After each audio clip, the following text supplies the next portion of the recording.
Eklavya model residential school, ये central government की एक संस्था है जिनके द्वारा ये विद्यालय चलाए जाते हैं। भारत के सभी राज्यों में ये विद्यालय स्थित हैं जहाँ पर टीचिंग और नॉन टीचिंग की इस समय भर्तियाँ आई हुई हैं।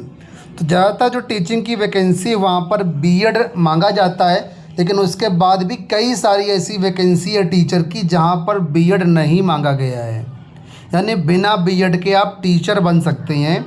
और इसके अलावा नॉन टीचिंग स्टाफ की कई सारी ऐसी वैकेंसीज हैं जहाँ पर हाई स्कूल पास अभ्यर्थी आवेदन कर सकते हैं, इंटर पास अभ्यर्थी, ग्रेजुएशन पास अभ्यर्थी आवेदन कर सकते हैं और अच्छा खासा यहाँ पर जॉब लेकर के अपना जो लाइफ स्टाइल है चेंज कर सकते हैं, क्योंकि गवर्नमेंट की वैकेंसी है तो कोई दिक्कत वाली बात नहीं है, सारी सुख सुविधाएं आपको यहाँ पर मिलेंगी। तो इस वीडियो में कंप्लीट जानकारी देने वालों कि बिना बीएड के कौन कौन सी जॉब यहाँ पर आपको मिलने वाली हैं। तो वीडियो को आप लोग अंत तक देखना और चैनल को सब्सक्राइब जरूर कर लेना, क्योंकि टीचिंग वैकेंसी की या नॉन टीचिंग वैकेंसी की जो भी वैकेंसी अच्छी होगी, चाहे स्टेट गवर्नमेंट की हो, सेंट्रल गवर्नमेंट की हो, तो हम चैनल के माध्यम से आप तक ज़रूर पहुंचाएंगे। ठीक है, तो फिलहाल यहाँ पर एक नज़र डाल लीजिए कि जो वैकेंसी आई है कितनी कितनी आई है। कुल वैकेंसी है 7,267 वैकेंसी।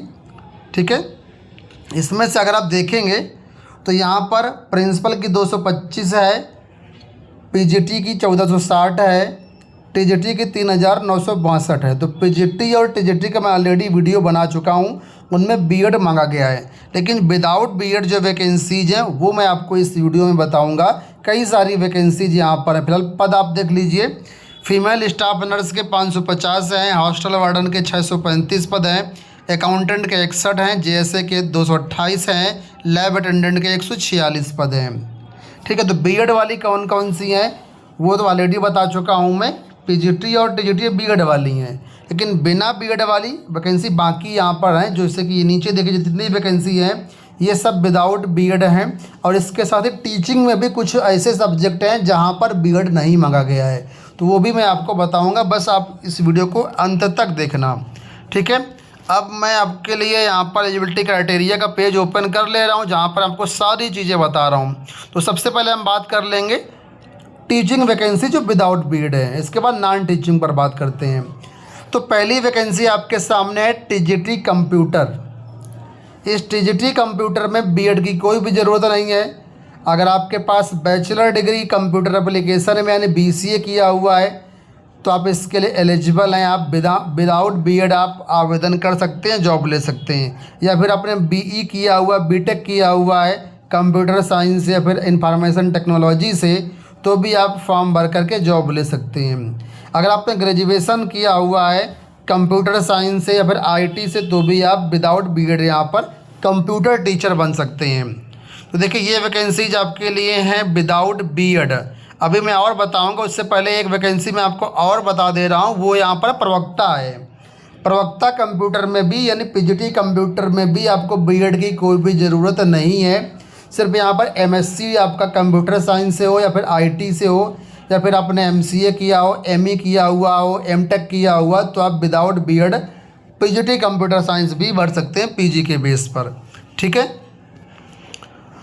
चलिए और वैकेंसी देख लेते हैं। तो ये आर्ट टीचर कला शिक्षक की वैकेंसी है, इसमें बीएड की ज़रूरत नहीं है, लेकिन यहाँ पर जो क्वालिफ़िकेशन मांगी गई है वो आपके पास होनी चाहिए। क्वालिफ़िकेशन देखिए, bachelor degree drawing and painting में आपने किया हुआ है, या फिर स्कल्पचर में किया हुआ है, या फिर ग्राफिक आर्ट में, फाइन आर्ट में, विजुअल आर्ट में, इनमें से किसी में भी आपने अगर ग्रेजुएशन की डिग्री किया हुआ तो आप विदाउट बीएड यहाँ पर कला शिक्षक बन सकते हैं। अगली वैकेंसी है म्यूजिक टीचर। तो म्यूजिक टीचर में देखिए बोला गया है कि म्यूजिक में आपने बैचलर डिग्री लिया हुआ है या फिर परफॉर्मिंग आर्ट में आपने बैचलर डिग्री लिया हुआ है। ठीक है, तो आप इसमें भी बिना बीएड के आप म्यूजिक टीचर बन सकते हैं। इसके बाद फिजिकल एजुकेशन टीचर मेल और फीमेल। तो फिजिकल एजुकेशन टीचर के लिए भी बीएड नहीं लगता, इसके लिए बीपीएड लगता है। तो अगर आपने बीपीएड किया हुआ है तो आप फिजिकल एजुकेशन टीचर बन सकते हैं। इसमें कई सारी क्वालिफिकेशन है, लेकिन मेन क्वालिफिकेशन बीपीएड होती है। ठीक है, यानी bachelor degree in physical education, और सब में 50% की बाध्यता है आपकी, कम से कम एग्रीगेट में 50% मार्क्स आपके होने चाहिए। ठीक है। तो ये तो वैकेंसी हो गई टीचिंग की। ठीक है। अब नॉन टीचिंग में देखिए, यहाँ पर आपकी पहली वैकेंसी लाइब्रेरियन। लाइब्रेरियन मतलब पुस्तकालय में आपका यहाँ पर काम रहेगा, और यहाँ पर जो क्वालिफ़िकेशन है वो केवल और केवल स्नातक पास है, और कोई भी क्वालिफ़िकेशन नहीं। आपने स्नातक किया हुआ है लाइब्रेरी साइंस से, ठीक है, तो फॉर्म भर सकते हैं, या स्नातक किया हुआ है लाइब्रेरी एंड इंफॉर्मेशन साइंस से तो भी फॉर्म भर सकते हैं। ठीक है। तो ये क्वालिफ़िकेशन यहाँ पर बीएड के लिए, इसकी भी कोई बाध्यता नहीं है, बिना बीएड के फॉर्म भर सकते हैं। अगली वैकेंसी है स्टाफ नर्स की। इसमें भी बीएड वगैरह की ज़रूरत नहीं पड़ती है, क्योंकि नॉन टीचिंग की वैकेंसी है यहाँ पर। तो बीएससी ऑनर्स आपका नर्सिंग में होना चाहिए, या फिर रेगुलर कोर्स बीएससी नर्सिंग में आपका होना चाहिए। ठीक है। और इसके साथ ही आपका नर्स मिडवाइफ में जो है आपका स्टेट नर्सिंग जो काउंसलिंग होती है उसके रूप में आपका रजिस्ट्रेशन होना चाहिए। 2 साल का एक्सपीरियंस आपके पास होना चाहिए, और 50 बेड के हॉस्पिटल में आपका एक्सपीरियंस होना चाहिए। तो ये भी वैकेंसी आपके लिए विदाउट बीएड। अगली वैकेंसी है हॉस्टल वार्डन। बहुत अच्छी वैकेंसी है, बहुत डिमांड में रहती है।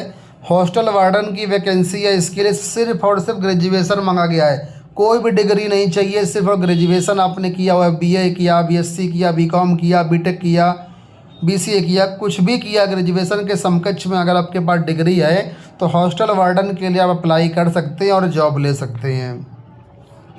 अब अगली वैकेंसी अकाउंटेंट की। अकाउंटेंट के लिए यहाँ पर बोला गया है कि जो बीकॉम वाले अभ्यर्थी हैं वो यहाँ पर फॉर्म भर सकते हैं। बहुत सारे छात्र जो कॉमर्स साइड से करते हैं ग्रेजुएशन, तो बीकॉम किया हुआ है तो आप इसमें फॉर्म भर पाएंगे। अगली वैकेंसी इंटर पास छात्रों के लिए जेएसए, इसको क्लर्क की वैकेंसी भी बोलते हैं।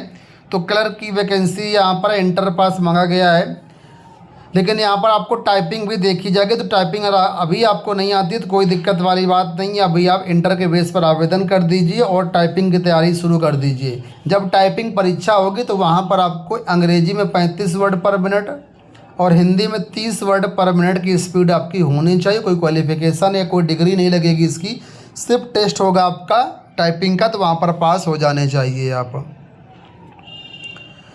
अगली vacancy lab attendant. Lab attendant आप लोग जानते हैं जो प्रयोगशाला होती हैं, फिजिक्स केमिस्ट्री बायोलॉजी है ना, ज्योग्राफी, तो उन लैब में आपको सहायक के रूप में काम करना है। यानी वहाँ पर टीचर रहेंगे, आपसे बोलेंगे ये चीज़ उठा के दीजिए, ये चीज़ दीजिए, वो का चीज़ दीजिए, तो आपको सिर्फ सहायता करनी है उनकी। उनको लैब अटेंडेंट बोलते हैं, और इसके लिए सिर्फ और सिर्फ हाई स्कूल पास मांगा गया। देखिए, हाई स्कूल पास आपका होना चाहिए, और कोई सर्टिफिकेट या डिप्लोमा होना चाहिए लेबोरेटरी टेक्निक में। अगर सर्टिफिकेट डिप्लोमा नहीं है तो कोई दिक्कत वाली बात नहीं है। इंटर आपने साइंस साइड तो पढ़ा ही होगा, यानी इंटर में आपका फिजिक्स केमिस्ट्री मैथ या फिजिक्स केमिस्ट्री बायोलॉजी आपने लिया हुआ है, साइंस साइड से इंटर पढ़ा हुआ है, तो आप लैब अटेंडेंट का फॉर्म भर सकते हैं और यहाँ पर नौकरी ले सकते हैं। वेतन बहुत अच्छा खासा है, बस आपको थोड़ा सा मेहनत करनी पड़े, क्योंकि रिटर्न एग्जामिनेशन होगा तो आपको यहाँ पर एग्ज़ाम क्वालिफाई करना पड़ेगा, उसके बाद ही यहाँ पर आपका सिलेक्शन होगा। ठीक है।